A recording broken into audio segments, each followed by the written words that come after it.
I lost my high school crush because I couldn't keep my mouth shut. So, I'm going to tell you guys from my experience what happened and what you should not do so that the same thing doesn't happen to you. If this sounds good, watch till the end. So, I just got my hair done like a few days ago, so don't mind my big ass forehead, okay, guys? So, here's what happened. So, the end of high school was a very trying time for me. Very, very trying. That's where probably most of my stories from high school come from the end. Some crazy things happened, and this was one of them. There was this one girl I really liked because I just kind of felt like she understood me because I was going through this like depression, and she was kind of going through depression as well. And we just kind of, at least I felt like we just kind of understood each other. At least she could understand me better than anyone else. And yeah, that made me feel connected to her. She was pretty, she was a S3 person, and that was also attractive to me. So I was like really attracted to her, and lucky for me, we sat right next to each other. So some classes we would have to join our seats together because we had individual tables, but in some classes we would have to join our seats together. And then in those times, like it was so nice just being next to her because I'm a romantic. I was even more so a romantic when I was young. I would literally sometimes just rest my head on the table like this, right? And she would be talking to someone else, maybe her friend, and I'll just be happy to be able to be so close to her, like just being in her presence, just being able to feel her next to me, not even like physically, right? I was really actually just satisfied by that. That I love, at least when I was younger, and I think I'm still capable of that. When I love, I can love very deeply, but it's also very dangerous because it can hurt you badly as well. But then, yeah, so romantic me, that was like how I felt towards her. So I think I'm pretty good at proximity game. I'm going to make a video of how proximity can work in your favor, right? It's easier to get girls that you are able to hang around and talk to and be around frequently on a daily basis. That's why girls usually have their work husbands, their work, those guys that are kind of like, maybe if you're in a relationship with them after you at work, it's them. It's because of proximity game. That's what I call it. So for me, like I'm very good with proximity game. If I know you're going to have to see me often, right, on a frequent basis, it's easy for me to lead that into more.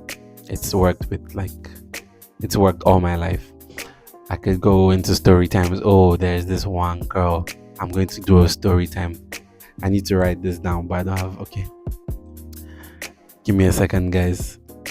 We'll call it the Kim story proximity game because what happened with her was so crazy, guys.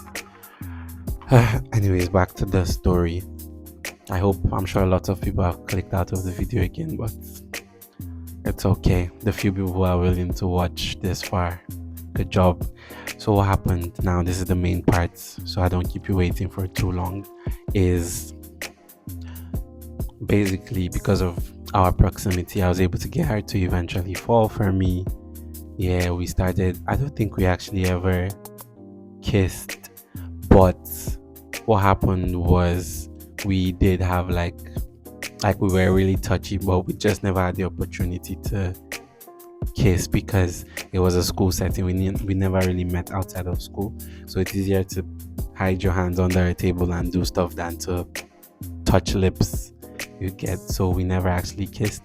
One time we were studying for like tests, and then we were in the chemistry lab, and then the way the tables work, if you know how those lab tables are, some of our friends were on the other side of the table, somewhere at the right side, me and her were on this side, and my hands were literally below touching her legs were wide open, and like one of her legs were on me, so they were wide open, and I was fingering her, right?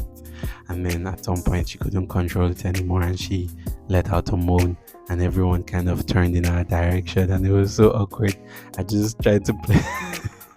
I tried to play it off, but the funny part is, I write with my right hand, but because I was trying to pretend like nothing was happening, I was pretending to write with my left hand. But anyone who knows me will have known something was off.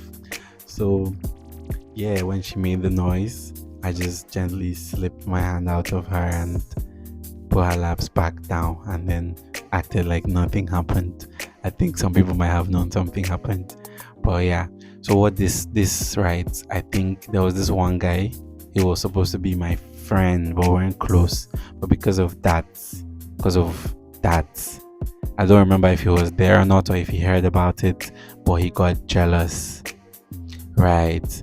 But unfortunately for me, because I considered him a friend, because we used to tell each other things that happened.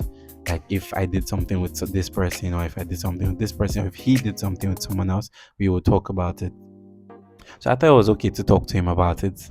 So I did. I eventually told him what happened, and that was my mistake. But I think even before I told him what happened, because he already found out somehow, I don't know if he was there or someone who was there told him, but because of that, he went to go and tell the girl, and he made it look like I'm the one who told him.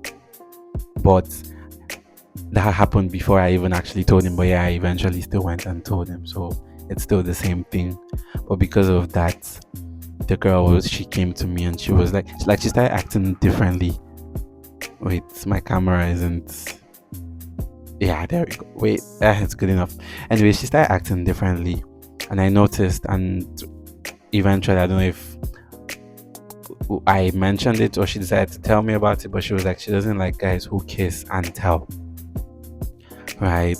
And this is where I knew, damn it, I know what's going on. I started thinking back, trying to connect all the dots, because the thing is, it was also partly my fault, because I was so excited that I finally got to like do crazy things with her.